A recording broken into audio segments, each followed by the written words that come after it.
Alors, autre temps fort de cette semaine, le fait que François Caillé passe devant le juge du tribunal de commerce pour obtenir une prolongation de sa période de sauvegarde. C'était attendu, c'est pas une véritable surprise. Vous le savez parce que vous l'avez rencontré déjà. Oui. Mais par contre, la surprise, c'était le montant du passif. Parce que même moi, quand je l'ai rencontré, il m'avait parlé d'un passif d'environ 300 millions d'euros. Là, on était quand même à 560 millions d'euros. On ne joue plus dans le même cours, là. Oui, je crois que c'est dans ce qu'on appelle une interprétation des chiffres. On regarde peut-être pas de la même façon les chiffres, sachant que certains chiffres... Là, au-delà des chiffres, justement, je crois que ce qui aujourd'hui est important, c'est savoir quel est l'actif du groupe. Oui, non, mais attendez, arrêtons-nous 2 minutes sur les chiffres, parce que c'est quand même l'essentiel, et c'est ce que le juge va regarder. Si vraiment le chiffre de 560 millions est retenu, avéré, oui. Sachant que normalement la règle, c'est qu'on ne puisse pas dépasser, je dis bien la règle, ça a déjà été connu des transgressions, mais normalement la règle, c'est qu'on ne peut pas dépasser 10 ans sur un plan pour rembourser son passif. On peut penser qu'il va obtenir des remises de créances. De 560, allez, on peut passer à quoi? À 400? À 300. À 350? Avec tout. À 300? Non, aujourd'hui, il est vital de sauver ce groupe. Oui, mais justement, ça veut dire que sur 10 ans, il faut que le groupe Caillé dégage, si on part sur 300, et 300 déjà, c'est un énorme, c'est quasiment la moitié. 300 millions de bénéfices. Il faut qu'on fasse 30 millions de bénéfices par an. Par an, tout à fait. 300 millions sur 10 ans.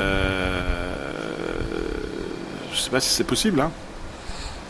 Tout à fait. Non, je crois même que le chiffre, même je crois que à mon avis, le défi est important. Le groupe Caillé va être sauvé. Je me dis, moi, je fais pas d'inquiétude pour ça, parce que bon, on ne peut pas laisser. Mais il va falloir que l'on transgresse certaines règles et qu'on fasse semblant de regarder ailleurs.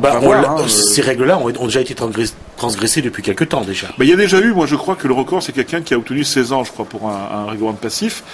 Mais c'était, je sais pas comment il a fait. Il devait avoir des amis très bien placés, mais bon. Là, vous jouez à la petite. Non, c'est 10 ans seulement. Vous savez très bien que déjà pour se tenir encore là, alors que le passif est à 560 millions, il faut quand même avoir quelques appuis pour ne pas déjà être en liquidation. Ouais, c'est moins qu'on puisse dire. Voilà. Aujourd'hui, il est vital que pour la Réunion de sauver ce groupe. Maintenant, il va falloir passer outre certaines règles. Ça sera fait. Voilà, c'est tout. Le groupe sera sauvé, il faudra bien faire des sacrifices quelque part. En espérant que la crise s'arrête, que le marché automobile redémarre, que la grande distribution redémarre, enfin, etc. Je veux dire, il y a quand même pas mal de si. Malgré tout, je crois. Mais la question quand même, c'est de se demander comment il a pu en arriver là, quoi, quand même. Parce que bon, déjà à l'époque, il y a 300 millions, bon d'accord, mais là, 560 millions de passifs, vous imaginez? Comment est-ce que quelqu'un comme François Caillé, quand même, qui est, je veux dire, que tout le monde reconnaît comme étant un gestionnaire, qui a fait des grandes écoles, qui a fait Harvard, je crois, de mémoire, comment est-ce que ça a pu arriver là et que les commissaires aux comptes n'aient pas réagi, que lui-même n'ait pas réagi, enfin... je pense que c'était connu. Je crois que tout chef d'entreprise cache ses... Oui, mais connu, c'est pas tout, mais je veux dire, un commissaire aux comptes, par exemple, a des obligations légales, il doit... il va en référer acquis de droit. Mais si acquis de droit, la politique lui demande, les responsables lui demandent de ne pas dévoiler, Non, je pense pas que ça soit allé jusque-là.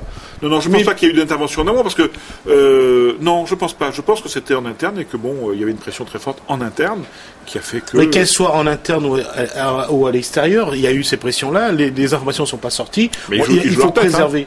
Mais bien sûr. Comme ça au compte. Mais tout le monde joue leur tête aujourd'hui. Joue sa tête aujourd'hui. C'est normal. Et les banques. Alors, ce qui est gênant dans cette affaire, et on va finir avec ça. Bon. Qu'on sauve le groupe Caillé, tant mieux, parce qu'on sait qu'il y a 3 000 emplois en direct, 5 ou 6 000 en indirect, donc je veux dire, c'est une obligation. Mais ça veut dire que les banques qui vont se faire planter là, dans le cas du groupe Caillé, demain, ils vont être d'autant plus difficiles pour les autres petites entreprises qui, elles, n'ont rien demandé, qui sont dans une vie normale.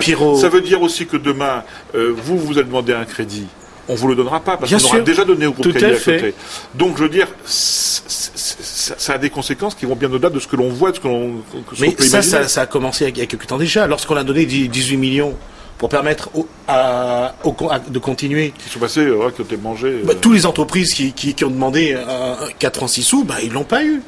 Ils ont demandé 15 000 euros, ils l'ont pas eu, parce que il y a plus d'argent. Et pourquoi? Parce que les banques n'ont pas fait leur boulot à un moment donné, n'ont pas demandé les garanties qu'il fallait au moment où il le fallait. On est toujours dans la même démarche, Pierrot. Il faut savoir que ceux qui ont de l'argent se restent entre eux. On ne va pas donner son argent à ceux C'est ça l'économie. Je veux dire, aujourd'hui, la mondialisation a montré ses limites. Et on voit au niveau de la Réunion, à une échelle bien moindre, que lorsqu'on veut, et de toute façon ça c'est l'économie qu'on a toujours mis en place, il y a un monopole, il y a des gens qui s'entendent entre eux, et voilà, ça amène à ça.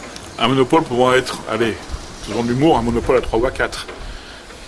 Parce que quand il y a une entente, ça revient à la même chose. Bien sûr, tout à fait. Merci Jasmine, à tout à l'heure. À tout à l'heure.